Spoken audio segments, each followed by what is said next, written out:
அட ஒரு 10 ரூபா கூட தான் சாயந்தரம் போல் வந்து தந்துடுறேன் அப்படின்னா, எங்கடா சில்லறை எங்கடா இருக்குது அப்படின்னு சொல்கிற அந்த பாட்டிமார்கள் என்ன பண்ணுறாங்க, யாராவது குறி சொல்ல வரேன், ஜாதகம் பார்க்க வரேன் அப்படின்னா அவங்கள்ட்ட நம்பி கையை மட்டும் இல்லைங்க கழுத்தையே நீட்டிடுறாங்க.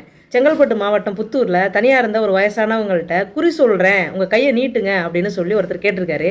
நீட்டின கையை பார்த்துட்டு சூனியம் வச்சுருக்காங்க, செய்வினை வச்சுருக்காங்க அப்படி இப்படின்னு சொல்லி காதில் கடந்த தோடு, அதாவது இந்த மாட்டலோடு போட்டிருப்பாங்கள்ல அந்த தோட்டை, அவங்கள்ட்ட இருந்த 3000 ரூபா பணம் இன்னும் என்னென்ன அப்படின்றது சரியாக அவங்க சொல்லலை.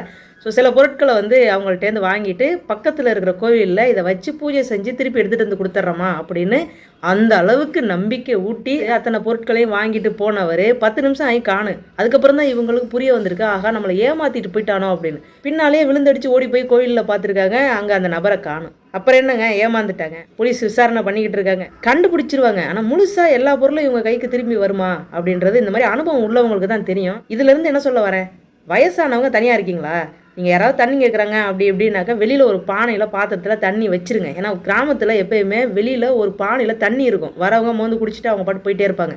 திண்ணையில் கொஞ்ச நேரம் உட்காந்துருக்காங்களா பாருங்கள், உள்ளூர்காரங்க அப்படின்னா ஓகே, அப்படி இல்லை அக்கம் பக்கத்தில் யாருமே கிடையாது நீங்கள் மட்டும்தான் இருக்கீங்க அப்படின்னா அவங்கள ஆட்டோமேட்டிக்காக எந்திரிச்சு வெளில போக சொல்லிடுங்க. நாம் இங்கே வந்த வேலை ஆகாது அப்படின்னா அவங்களே அவங்கள தேர்த்திக்கிட்டு அந்த இடத்த விட்டு அப்புறமாயிடுவாங்க. ஸோ நீங்கள் இந்த ஒரு விஷயத்தை மட்டும் பண்ணுங்கள். தனியாக வயசானவங்க வீட்டில் இருக்காங்களா, வெளிநாட்டிலேருந்து ஒரு நாய்க்குட்டியை வாங்கி கொடுத்து அந்த நாய்க்குட்டிக்கு பாதுகாப்பாக அவங்கள வைக்காதீங்க. உங்கள் வீட்டுக்கு பக்கத்தில் தெருநாய் குட்டிகள் ஏதாவது இருந்ததுன்னா அதை எடுத்துகிட்டு வந்து வீட்டில் ஒன்றை வச்சு வளர்த்திங்கன்னா தெருநாய்க்கு ஒரு அடைக்கலம் கிடைச்ச மாதிரி இருக்கும், தனியாக இருக்கிற பெரியவங்களுக்கு ஒரு பாதுகாப்பு கொடுத்த மாதிரியும் இருக்குங்க. இது ஒரு சின்ன யோசனை தான், பிடிச்சதுன்னா எடுத்துக்கங்க, பிடிக்கலன்னா அப்படியே விட்டுருங்க. அடுத்து ஒரு சுவாரஸ்யமான விஷயத்தோடு உங்களை நான் சந்திக்கிறேன். நன்றிங்க.